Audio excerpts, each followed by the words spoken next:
సంవత్సరాన్ని పురస్కరించుకొని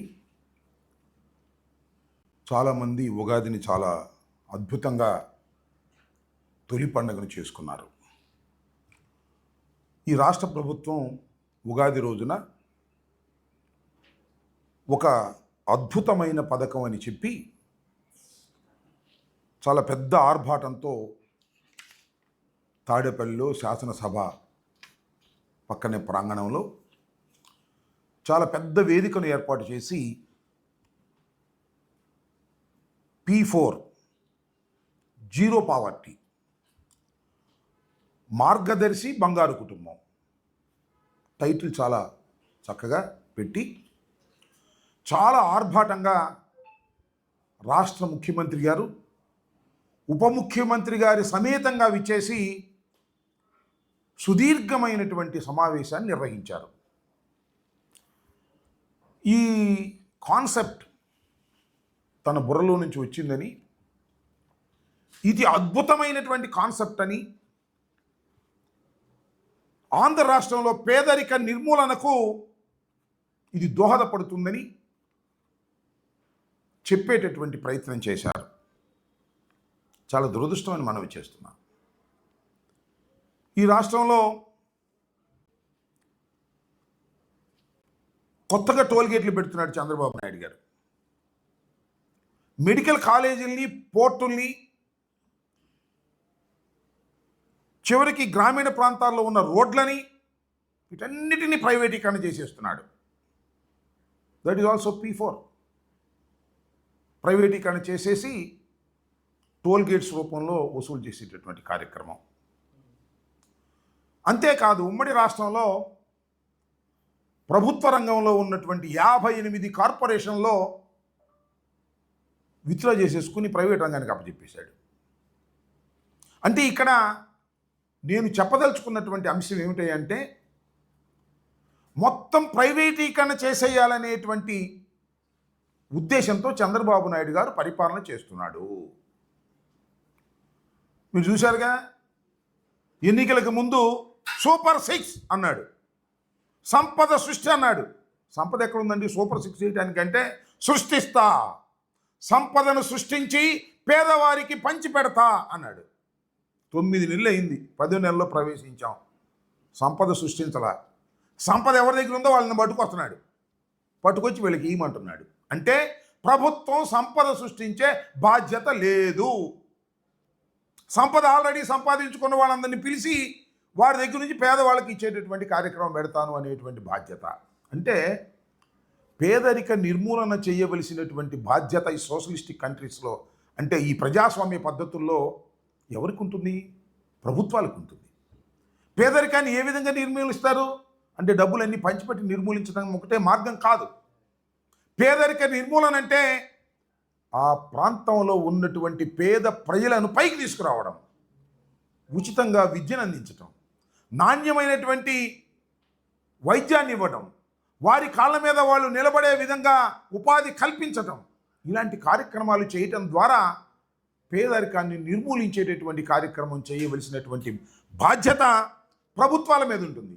ఇవాళ ప్రభుత్వం మీద లేదంట, మొత్తం అంతా ప్రైవేటు పరం చేసేస్తున్నాడు. ఈ రాష్ట్రంలో మంచి మంచి కాంట్రాక్టర్లు, బాగా డబ్బులు సంపాదించిన వాళ్ళు, ప్రభుత్వం చుట్టూ తిరిగి ఫైళ్ళ మీద సంతకాలు పెట్టించుకోవాలనుకునే వాళ్ళందరినీ పోగేశాడు. నిన్న డయాస్ మీద కూర్చోబెట్టాడు, చూశారు కదా. మెగా కృష్ణారెడ్డి గారు, చలమలశెట్టి సునీలు. మెగా కృష్ణారెడ్డి గారు ఈజ్ ఎ గుడ్ కాంట్రాక్టర్. పోలవరానికి కూడా ఆయనే కాంట్రాక్టర్. ఇప్పుడు నాట్ ఓన్లీ పోలవరం, ఇంకా మన రాష్ట్రంలో ఉన్నటువంటివి, ఇతర రాష్ట్రాల్లో, ఇతర దేశాల్లో ఉన్నటువంటి కాంట్రాక్టులు చేస్తున్నటువంటి వ్యక్తి.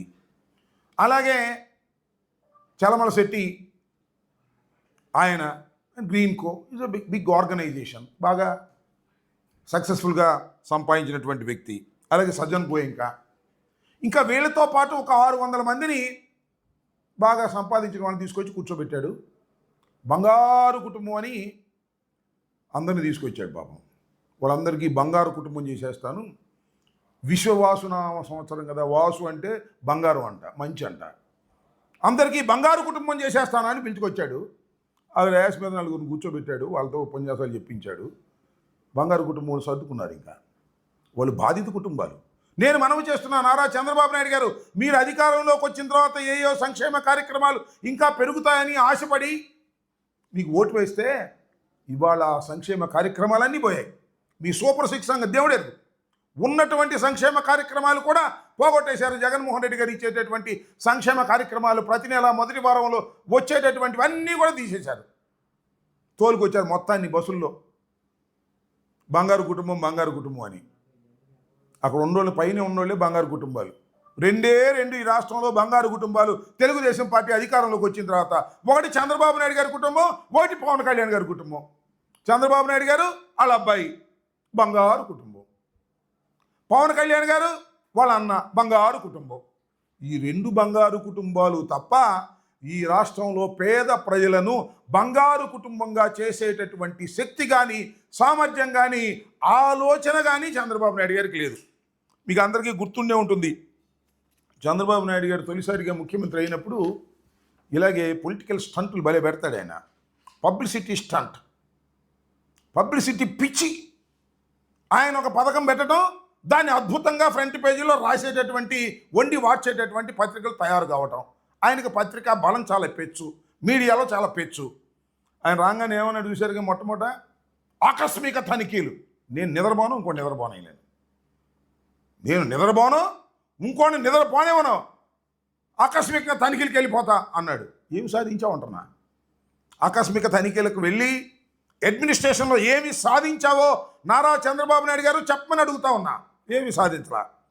ఆ తర్వాత ప్రజల వద్దకు పాలన, బ్రహ్మాండంగా ఉంది టైటిల్, సినిమా టైటిల్స్ లాగా బ్రహ్మాండంగా ఉన్నాయి. ప్రజల వద్దకు పాలన. ఏంటి ప్రజల వద్దకు పాలన దగ్గరికి వెళ్ళి ఏమి సాధించారు, ఏమి సమస్యల్ని మీరు పరిష్కరించారా, ఏమైపోయినాయి వాళ్ళ ఆ పెట్టి పథకాలు మళ్ళీ మీరేగా రాష్ట్రంలో పరిపాలన చేస్తుంది. మరి వాటి సంగతి ఏం చేశారు? శ్రమదానం అన్నారు. ఏం చేశారు శ్రమదానం? మీరు ఒక పలుగు తీసుకుని గుచ్చి ఫోటోల్లో ఈనాడులోనూ ఆంధ్రజ్యోతిలోనూ వేసుకున్నారు. శ్రీమద్ రమారమణ గోవింద శ్రమదానం పోయింది. జన్మభూమి అన్నారు. అయ్యా ఇతర దేశాల్లో ఉన్న సోదరులారా, మీ జన్మభూమిని మీరు బాగు చేయండి, మీ ఊరిని మీరు బాగు చేయండి అని ఒక స్లోగన్ ఇచ్చారు. ఏమైంది?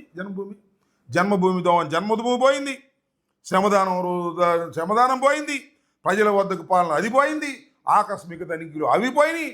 నేను మారిపోయినకి నేను ఏం చేయను అన్నావు. మళ్ళా అవన్నీ కాదు, దత్తత గ్రామాలని చెప్పి ఐఏఎస్ వాళ్ళు, ఐపీఎస్ వాళ్ళు, పెద్ద వాళ్ళు మీ గ్రామాలను దత్తత తీసుకోండి, ఆ దత్తత తీసుకుని దాన్ని బాగు చేయండి అన్న. ఎన్ని గ్రామాలు దత్తత తీసుకుని బాగు చేశారు చెప్పబ్బా, నాకు అర్థం కాల. 14 సంవత్సరాలు ముఖ్యమంత్రిగా చేసావు, మళ్ళీ ఇప్పుడు 9 మాసాలు దత్తత గ్రామాలు తీసుకుని ఏమి సాధించావు? నేను ఇక్కడ ఒకటే చంద్రబాబు నాయుడు గారిని అడుగుతా ఉన్నా, అయ్యా నారా చంద్రబాబు నాయుడు గారు, మీరు ఇంతకు ముందు ముఖ్యమంత్రిగా ఉన్నప్పుడు ఈ P4 లాంటి కొత్త పథకాలను తీసుకొచ్చి ప్రచారం చేసుకున్నారు తప్ప రాష్ట్రానికి, ప్రజలకి ఉపయోగపడేటటువంటి ఏ కార్యక్రమాలు చేశారో ఒకటి చెప్పండి ఇవాళ అని అడుగుతా ఉన్నా. అవి చెప్పడం. పాపం నిన్న మెడికల్ కాలేజీలో చదువుకోవాలనేటువంటి ఆవేదనతో ఒక కుటుంబం చెబితే, నువ్వేం చేస్తున్నావు మెడికల్ కాలేజీలు?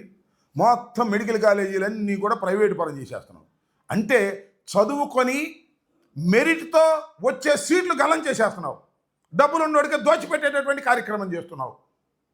మరి అలాంటప్పుడు ఈ P4లో పేదలకు ఎలా సీట్లు వస్తాయని అడుగుతా ఉన్నా. ఒక దుర్మార్గమైనటువంటి ఆలోచన ఇవాళ చంద్రబాబు నాయుడు గారు చేస్తున్నారు. P4 అంటే ఆయన ఏమంటారు చూసారా? పబ్లిక్ ప్రైవేట్ పీపుల్ పార్ట్నర్షిప్ అంట. పబ్లిక్, ప్రైవేటు, పీపుల్ ఏంటో పబ్లిక్ ఏంటో నాకు అర్థం కాల. పబ్లిక్ ఒకటేగా రాష్ట్రం. పబ్లిక్ ప్రైవేట్, అసలు పబ్లిక్ ఏముంది? ఊరిని డయాస్ వేస్తారు. పబ్లిక్ అంటే గవర్నమెంట్. చంద్రబాబు నాయుడు గారు డయాస్ వేసి పిలుస్తాడు, పేదలకు పంచి పెట్టమంటాడు. ఏంటిది ఈ తంతు ఏంటి నాకు అర్థం కాల. అసలు ఆల్రెడీ ఆల్ ఇండస్ట్రీస్, పెట్టుబడిదారులు, బాగా సంపాదించేవాళ్ళు, CSR ఫండ్స్, కార్పొరేషన్ సంబంధించినటువంటి ఫండ్స్ ఉన్నాయి. కార్పొరేషన్ సోషల్ రెస్పాన్సిబిలిటీ కింద 2% వాళ్ళు ఖర్చు పెట్టాలి. మళ్ళీ చంద్రబాబు నాయుడు గారు అందరినీ పిలిచాడు. కాంట్రాక్టర్లు, పెద్దోళ్ళు, డబ్బులు ఉండోళ్ళు. మరి ముఖ్యమంత్రితో అవసరం కదా పాపం, పిలిస్తే రాకపోతే ఎట్టాక. మీరు చూశారుగా, బంగారు కుటుంబాన్ని పిలిచిన వాళ్ళేమో వెళ్ళిపోయారు పాపం. వీళ్ళు మాత్రం అట్టాగే ఉన్నారు. ఉండక తప్పదాళ్ళు, ఎందుకంటే వాళ్ళకి సంతకాలు కావాలి, ముఖ్యమంత్రి గారి సంతకాలు. కాంట్రాక్టర్లు, పెద్ద ఇండస్ట్రియలిస్టులు ముఖ్యమంత్రి గారితో, ప్రభుత్వంతో పనులు ఉంటాయి కాబట్టి. ఈ బంగారు కుటుంబం వాళ్ళు మాత్రం, ఈ బంగారు కుటుంబం లేదు, బూడిద లేదు, ఈ సొల్లు మేము వినలేక చేస్తున్నామని వెళ్ళిపోయారు. ఏం చెప్తాయండి సొల్లు దాని మీద ముఖ్యమంత్రి గారు? నీతి నిజాయితీకి మారిపోయారు. ఎవరు నమ్ముతాడండి నీతి నిజాయితీకి మారిపోయారు? నేను ఇంతవరకు తప్పు చేయలేక తప్పు చేయను, తప్పు చేయలే. పుట్టిన దగ్గర నుంచి తప్పులు తప్ప ఏమైనా ఉన్నాయా? చంద్రబాబు నాయుడు ఇంకో మాట అన్నాడు, నేను ఎన్టీ రామారావు గారి దగ్గర పనిచేశా, క్రమశిక్షణగా పనిచేశా. నువ్వెక్కడ ఎన్టీ రామారావు దగ్గర పనిచేసావు స్వామి? ఆయన పనే చేసేసావు నువ్వు. ఎన్టీ రామారావు గారి దగ్గర ఏం పనిచేసావు నువ్వు? నాకు అర్థం కదా. నువ్వు ఇందిరాగాంధీ దగ్గర పనిచేసావు, మొట్టమొదట ఎమ్మెల్యేగా పనిచేసావు, మంత్రిగా పనిచేసావు. నేను ఎన్టీ రామారావు గారి దగ్గర క్రమశిక్షణగా పనిచేశా అని వాళ్ళు డప్పాలు కొట్టుకుంటా ఉన్నావు. మొత్తం ఆయన పైన మాత్రం సఫా చేసేసావు నువ్వు వెళ్ళి. ఇది దుర్మార్గమైనటువంటి ఆలోచన ఇవాళ చేస్తున్నటువంటి కార్యక్రమం చంద్రబాబు నాయుడు గారు చేస్తున్నారు. బంగారు కుటుంబం అని చెప్పేసి అందరినీ మోసం చేసేటటువంటి కార్యక్రమాలు ఇవాళ చంద్రబాబు నాయుడు గారు చేస్తున్నారు. తన కుమారుణ్ణి ఏ విధంగా ల్యాండ్ చేయాలి రాజకీయాల్లో, అట్టట మంగళగిరిలో ల్యాండ్ చేశాడు ఒకసారి ఓడిపోయినా. ఇప్పుడు తన ముఖ్యమంత్రి సీట్లో ఎలా ల్యాండ్ చేయాలి అనే ఏకైక తాపత్రయం తప్ప. నాకు చాలా ఆశ్చర్యం వేసిందండి. రాత్రి బాగా నిద్రపోతా అంట, పడుకునే ముందు ప్రజలకు ఏం చేశాను ఇవ్వాలని ఆలోచిస్తాడంట. మనం రేపు పొద్దున్న లేచి ప్రజలకు ఏం చేయాలో అని ఆలోచిస్తాడంట. ఇక నమ్మాలి మనం. నీదంతా నీ జీవితం మొత్తం ఏ విధంగా ఈ దేశాన్ని కొల్లగొట్టుకోవాలి, ఏ విధంగా నీ కుటుంబాన్ని బంగారు కుటుంబం చేసుకోవాలి, ఏ విధంగా మీ అబ్బాయిని ఒక అసమర్థుడైన అజ్ఞాని అయిన పుత్రుణ్ణి ఏ విధంగా ఈ రాష్ట్రం మీద రుద్దాలి, ఇదే ఆలోచన తప్ప ఏ విధమైన ఆలోచన అయినా ఉందా అని నేను అడుగుతా ఉన్నా. పేదరిక నిర్మూలన చేయదలుచుకున్న వాడు రాష్ట్ర ప్రభుత్వం చేయవలసినటువంటి అనేక విధులు ఉన్నాయి. ఆ విధులన్నీ పక్కకు నెట్టేసి ప్రైవేటు పరం చేసేటటువంటి కార్యక్రమం ఇవాళ చంద్రబాబు నాయుడు గారు చేస్తున్నారు. రేపు కూడా 26,000 కోట్లు తీసుకొస్తున్నాడు అప్పు అమరావతి కోసం. అవన్నీ బంగారు కుటుంబాలకు ఇస్తాడు. నిజమైన బంగారు కుటుంబాలు కాదు, ఆయన చుట్టూ ఉండే కుటుంబాలు. వాళ్ళు బాగా సంపాదించుకుంటారు. అప్పుడు మళ్ళీ పేదవాళ్ళని పిలిచి కాస్త కోస్త ఈమని ఇలాంటి బంగారు కుటుంబాలు నాటకాలు ఆడేటటువంటి పరిస్థితి ఇవాళ చంద్రబాబు నాయుడు గారు చేస్తున్నారు. సూపర్ 6 ఏమైంది అంటే P4 అంటాడు. సూపర్ 6 ఎలక్షన్ ముందు చెప్పావు కదా, సూపర్ 6 ఏం చేసావంటే అది చెప్పడంట. P4 అంట. P4 గురించి వాళ్ళ పెద్ద పెద్ద ఉపన్యాసాలు చెప్పించేటటువంటి కార్యక్రమం చేస్తున్నాను. నేను ఒక్క విషయాన్ని ఇక్కడ అడుగుతా ఉన్నా. ఇవాళ రాష్ట్రంలో 1.4 కోట్లు, 1,40,00,000 మంది వైట్ కార్డ్ హోల్డర్స్ ఉన్నారు. అంటే బిలో పావర్టీ. వాళ్ళు నువ్వు ఏ విధంగా P4లు చేస్తావా చంద్రబాబు నాయుడు గారు అంటే 8.6 లక్షల మంది ట్యాక్స్ హోల్డర్స్ ఉన్నారు. అంటే ధనవంతులు ఉన్నారని లెక్క. వీళ్ళందరికీ ఎలా అనుసంధానం చేస్తావు? ఏమిటి విచిత్రమైనటువంటి పథకం నాకు అర్థం కాల. ప్రజల్ని మోసం చేయడానికి ఈనాడు ఆంధ్రజ్యోతిలో ఫ్రంట్ పేజీలో వేసుకోవడానికి ఇచ్చిన పథకం తప్ప పేద ప్రజలను బంగారు కుటుంబాలుగా చేసేటటువంటి పరిస్థితి లేనటువంటిది ఒక పెద్ద స్టంటు, ప్రచారపు స్టంటు ఇవాళ చంద్రబాబు నాయుడు గారు తీసుకొచ్చారనే విషయాన్ని కూడా ఈ సందర్భంగా నేను చెప్పదలుచుకున్నా. ఇక్కడ ఇంకొక విషయం చెప్పాలండి. ఏ మాటకు ఆ మాట. పవన్ కళ్యాణ్ గారు అద్భుతంగా మాట్లాడంటే తన మనసులో ఉన్నది చాలా బాగా స్పష్టంగా చెప్పాడు. అదేమిటంటే ఆయన చెప్పిన మాటలు చెప్తాను, నేను వేరేగా చెప్పను. మన దగ్గర సత్తా లేనప్పుడు, ప్రజలకు ఉపయోగపడే సత్తా కానీ, బలం కానీ, సమర్థత కానీ, తెలివితేటలు, ప్రతిభ ఒక నాయకుడి దగ్గర ఉన్నప్పుడు అది ఓట్లు చీలకుండా అది ఇస్తే ప్రజలకు బలం చేకూరుస్తుందని 2014 నుంచి చంద్రబాబు నాయుడు గారికి తన మద్దతు ఇస్తున్నాడట. అంటే ఏంటి ఆయన చెప్పేది? మన దగ్గర సత్తా లేదు. పాపం ఆయన దగ్గర సత్తా లేదంట. సత్తా ఉంది ఎవరు ఈ రాష్ట్రంలో? చంద్రబాబు నాయుడు గారు ఉన్నాడు సత్తాగా. ప్రజలకు మేలు చేసే సత్తా ఆయనకు ఉందంట. ప్రజలకు మేలు చేసే సత్తాతో పాటు పరిపాలించగలిగిన సమర్థత ఆయన దగ్గరే ఉందంట. ఆయన జీవితంతకాలం ఆయనే ముఖ్యమంత్రిగా ఉండాలంట, ఈయనేమో కింద సేవ చేస్తాడంట. ఇది జరిగినటువంటి విషయం. 2014 నుంచి ప్రయత్నం చేస్తున్నాను. నేను ఎందుకు ఈ విషయాన్ని మీరేంటి మధ్యలో పవన్ కళ్యాణ్ సీఎం అంటే ఊరుకునేటువంటి పరిస్థితిలో లేడని కూడా ఈ సందర్భంగా నేను చెప్పదలుచుకున్నా. ఆయనకి సత్తానే లేదంట. ఏమండి నాకు అర్థం కాదా? ఎవడైనా నాకు సత్తా లేదని అనుకుంటాడా పోటీ చేసేటప్పుడు? నాకు ఈ సందర్భంగా ఒక సి నారాయణ రెడ్డి గారు రచించినటువంటి ఒక గేయాన్ని ఇక్కడ మీకు చదివి వినిపించాలనుకుంటున్నాను. ఎందుకంటే నిన్న మాకు ఉగాది సందర్భంగా మా సెంట్రల్ ఆఫీస్లో మా నారాయణమూర్తి గారని ఆయన చదివి వినిపించాడు. నాకు బాగా నచ్చింది. ఇవాళ అది గుర్తొచ్చింది. నా దగ్గర సత్తా లేదంటున్న పవన్ కళ్యాణ్ గారికి చెప్తున్నా, అయ్యా జన సైనికులకి, వీర మహిళలకి మీకు కూడా చెప్తున్నా, నా దగ్గర సత్తా లేదో అంటున్నా ఆ పవన్ కళ్యాణ్ గారికి చెప్పమని చెబుతున్నా. సత్తా లేదంటే ఎక్కడి నుంచి వచ్చిందండి సత్తా?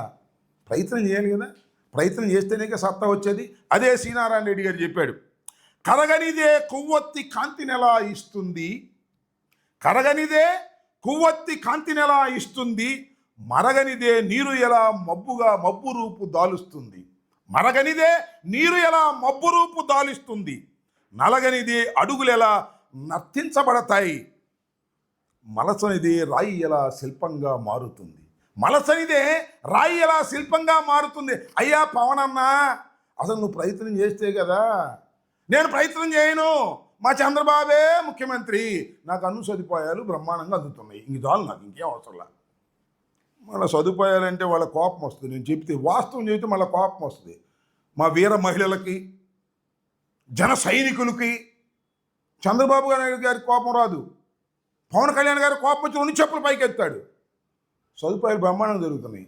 సదుపాయాలు అంటకంటే పాత మాటే, ప్యాకేజీ బ్రహ్మాండంగా అందుతుంది. ఏ నెలకు ఆ నెల ఎంత కావాలంటే అంత శుభ్రంగా డేటు వారీగా అందుతుంది.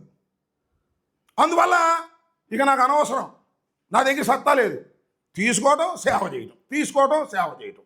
ఇదే కార్యక్రమంలో పవన్ కళ్యాణ్ గారు ఉన్న డబ్బులన్నీ లెక్కేసుకునేది ఎవరు? లంచం చేసి. మరి చంద్రబాబు నాయుడు ఇంకో మాట అన్నాడు, నీతి నిజాయితీ కలిగినటువంటి పరిపాలన. నేను ఎక్కడ తప్పు చేయను, ఈయన తప్పు చేయడు, మానేసేటి తప్పు చేయటం, ఆయన వచ్చాడు తప్పు చేయటానికి. ఎవరైనా మంగళగిరి ఆయన, లెక్కంతా ఆయనే, వసూళ్ళని ఆయనే, ట్రాన్స్ఫర్లకు ఆయనే, కమిషన్లు ఆయనే, అన్నీ కలెక్ట్ చేయటం, లెక్క చేయటం, పవన్ కళ్యాణ్కి ప్యాకేజీ పంపటం, పవన్ కళ్యాణ్ ఏమో నాకు సత్తా లేదంటాం. ఇది స్టంటు. ఏంటో నాకు అర్థంగా. నిన్న పాపం చూశాను డయాస్ మీద చంద్రబాబు నాయుడు గారి బొమ్మ ఉంది, మార్గదర్శి బంగారు కుటుంబం. మార్గదర్శి అంటే నాకు అది గుర్తొచ్చింది. ఎవరిది? రామోజీరావు గారు మార్గదర్శి. అందరికీ టోపీ పెట్టి డబ్బులు చేసుకుని ఇవాళ కోర్టుల్లో ఉన్నటువంటి పరిస్థితి. బంగారు కుటుంబం అంటేనేమో 2 కుటుంబాలు గుర్తొచ్చినాయి. పవన్ కళ్యాణ్ గారి కుటుంబం, చంద్రబాబు నాయుడు గారి కుటుంబం, బంగారు కుటుంబాలు, అన్నాదమ్ములు, అట్లా విధంగానే తండ్రి కొడుకులు. కానీ ఆ బొమ్మ వెనకాల చిట్టి బొమ్మలు ఉన్నాయండి 2. ఒకటేమో బాగా భూతదముడు పవన్ కళ్యాణ్ది, రెండోదేమో లోకేష్. ఈ 2 కాంపిటీషన్గా ఉంటున్నాయి, ఎక్కడ తీట్లా. పవన్ కళ్యాణ్ది పెట్టగానే పక్కన లోకేష్ కూడా పెడుతున్నారు. కానీ పవన్ కళ్యాణ్ గారు కనపడ్డాడు మన ప్యాకేజీ రాజా, కానీ చిట్టి రాజా కనపడలేదే, మా పసిరాజా కనపడలా, మా బాలరాజా కనపడలా, మా పప్పు రాజా కనపడలే. ఎక్కడికి వెళ్ళాడు? క్రికెట్ ఆడుకోవడానికి వెళ్ళాడు అనుకుంటా. బహుశా శని ఆదివారం సెలవు ఆయనకి, క్రికెట్ బెల్లం కూడా ఆడుకోవడానికి వెళ్తాడు. శని ఆదివారం ఆయనకి సెలవు, మన చంద్రబాబు నాయుడు గారికి 15 రోజులకు ఒకసారి సెలవు, మన పవన్ కళ్యాణ్ గారికి ఏమో మరి ఎప్పుడు సెలవు వస్తుందో ఎప్పుడు ఉండదో తెలియదు. మొన్న రాలా, అంతకు ముందు రాలా క్యాబినెట్ మీటింగ్కి, మళ్ళీ వాళ్ళు వచ్చాడు. మరి ఇది ప్యాకేజీ మహత్యమో ఏం మహత్యమో మాకు తెలియట్లా. ఆయనకి అసలు సెలవులు ఉంటాయో ఉండవో అర్థం కాదు. సత్తా లేని నాయకుడు, మరి సెలవులు ఉంటే ఏంటి, లేకపోతే ఏంటి? సత్తా లేదు, సత్తా కోసం ప్రయత్నించే పని లేదు. ఇది ఇవాళ రాష్ట్రంలో జరుగుతున్నటువంటి అంశాలు. P4 అని చెప్పి తన బాధ్యత నుంచి తప్పుకుంటున్నటువంటి వ్యక్తి నారా చంద్రబాబు నాయుడు గారు. పేద ప్రజలను ఆదుకోవలసినటువంటి ముఖ్యమంత్రి ప్రభుత్వ పాలసీలు పక్కన పెట్టి ప్రైవేట్ రంగంలో ధనికులకు ఈ బాధ్యత అప్పజెప్పి తప్పుకుపోవాలనుకునే పిరికి ముఖ్యమంత్రి నారా చంద్రబాబు నాయుడు గారు.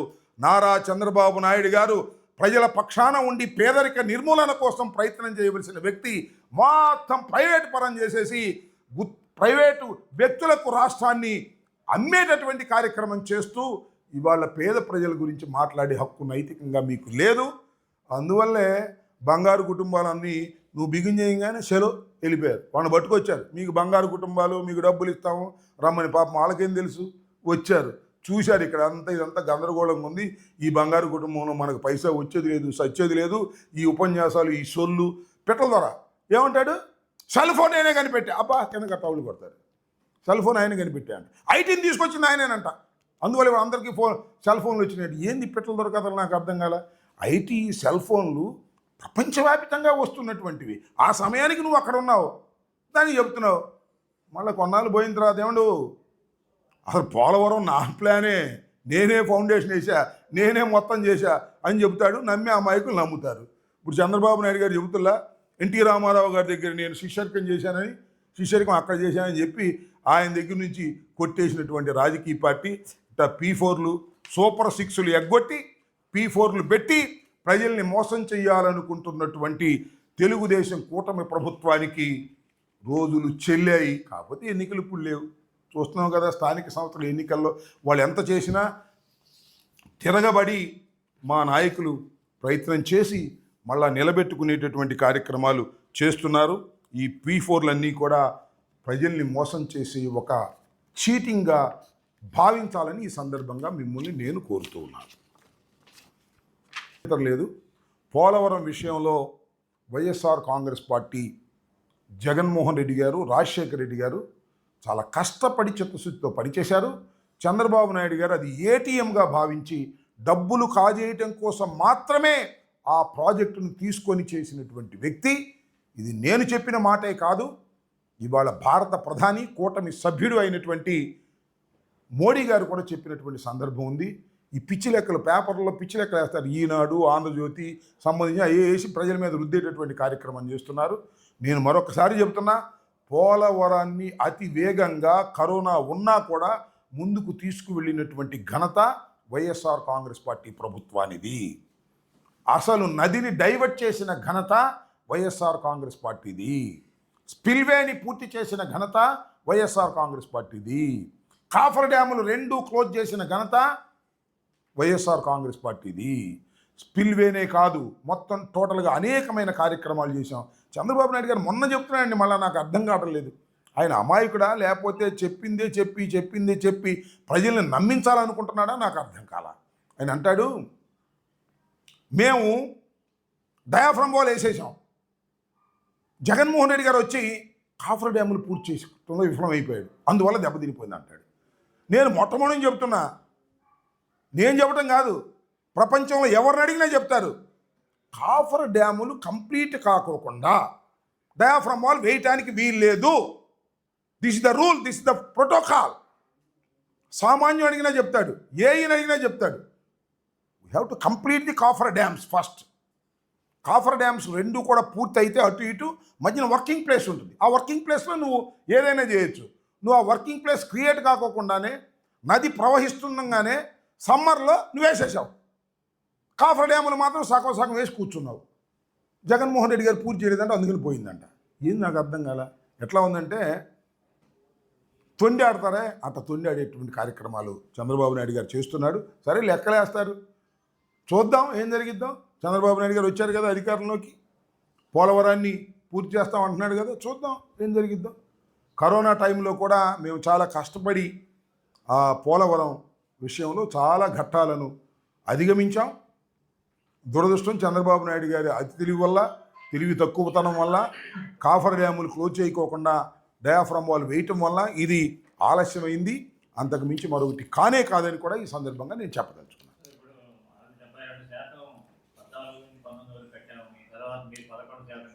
ఇవన్నీ పిచ్చి లెక్కలు. ఇవన్నీ అది అడగాలి నువ్వు సార్ మాకు. అది అట్లా కాదు, వాళ్ళు చెప్పిన లెక్కల ప్రకారం అసలు అంతా అయిపోయినట్టే లెక్క, అంతే కదా. 90% అయిపోయినట్టే లెక్క. 90% అయిందా? కాలేదు కదా. వాళ్ళు చెప్పే లెక్క ప్రకారం ఓపెన్ చేసేయచ్చు కదా. మరి 27 దాకా ఎందుకు? సో వారి చేతిలో పత్రికలు ఉన్నాయి, వారి చేతిలో మీడియా ఉంది.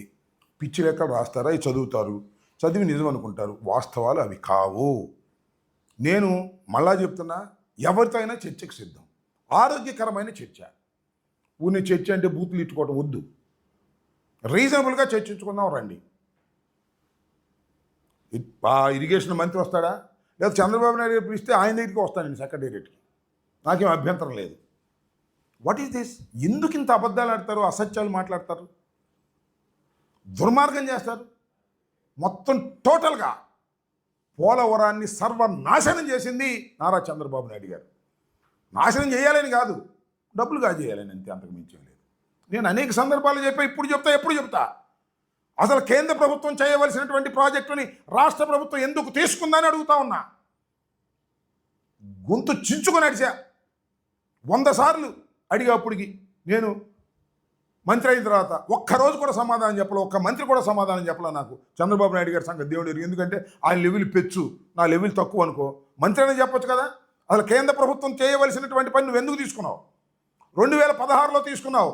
13, 14 రేట్లు కడతాను ఎందుకు తీసుకున్నావు? కాఫర్ డ్యాములు క్లోజ్ చేయకోకుండా డయాఫ్రమ్ వాళ్ళు ఎందుకు వేసావు? దీనికి సమాధానం చెప్పండి అంటే అది చెప్పరు, ఏదేదో మాట్లాడతారు. 1% 2%. రాంబాబు గారికి అసలు పోలవరం అర్థం కాలేదంట. ఆయనకే అర్థం కాకపోతే ఇంకేం అర్థమైద్ది? ఇరిగేషన్ మంత్రికి, చంద్రబాబుకే అర్థం అలా. ఒక మాట చెప్తా, నోట్ చేసుకోండి. తప్పు అయితే అప్పుడు నన్ను అడగండి. చంద్రబాబు నాయుడు గారు ఒక సందర్భంలో ఏమన్నాడు తెలుసా?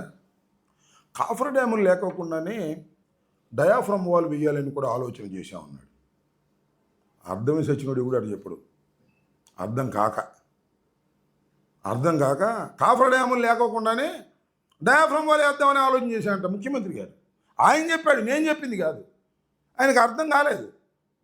అర్థం కాదని తేలిగ్గా నాకు ఇంకా అర్థం కాలేదయ్యా అని తొలి రోజుల్లో అంటే, ఆ రాంబాబు పోలవరం అంటేనే అర్థం కాలేదు, ఆయనకి అంత గంట అరగంట అర్థమైద్ది. ఇట్లాంటి చిలిపి మాటలు మాట్లాడుతున్నారు.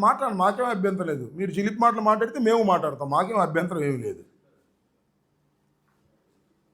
ఆ మధ్యన పసిరాజా కూడా అనేవాడు నన్ను గంట అరగంట అని. మేమంటేనేమో కేసులు పెడతారు. ఇది పరిస్థితి. కాబట్టి పోలవరం విషయంలో కానీ ఏ విషయంలో కానీ వైఎస్ఆర్ కాంగ్రెస్ పార్టీ తప్పిదమే లేదు. చంద్రబాబు నాయుడు గారు అనేక తప్పిదాలు చేశాడు, అనేక డ్రామాలు వేస్తున్నాడు. మళ్ళీ ఇప్పుడు కొత్తగా P4 డ్రామా ప్రారంభించాడు. ఈ P4 డ్రామా కూడా అట్టర్ ఫ్లాప్. ఇది కూడా ఈ 4 సంవత్సరాలు 5 సంవత్సరాలు నడిపించుకునే కార్యక్రమం చేస్తాడు నారా చంద్రబాబు నాయుడు గారు.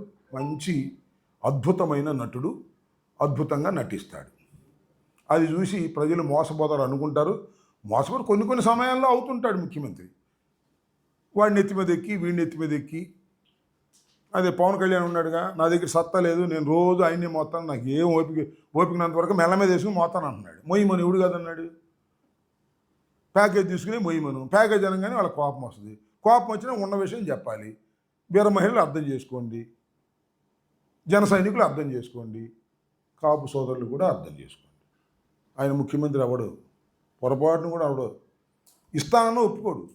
చంద్రబాబునే మోస్తాను అంటున్నాడు. ఇంక నేనేం చెప్పు. ఇది విషయం. అర్థం చేసుకోండి స్వామి. అర్థం చేసుకోకుండా ఊరికినే మమ్మల్ని బూతులు తిడితే కాదు, అర్థం చేసుకోండి. ఎందుకంటే కింద కామెంట్లు పెడతారు మా వాళ్ళే. మళ్ళీ నేనేదో పవన్ కళ్యాణ్ అన్నానని. నేనేం అనలా పవన్ కళ్యాణ్ని. పవన్ కళ్యాణ్ సత్తా లేదని ఆయన చెప్పిన తర్వాత ఇంకెందుకయ్యా మీరు? నాకు అర్థం కాలేదు. ఆ లోకేష్ అమ్మడు వెళ్ళండి, కాస్త మీకు కూడా ఇస్తాడు వసూలు చేసిన దానిలో.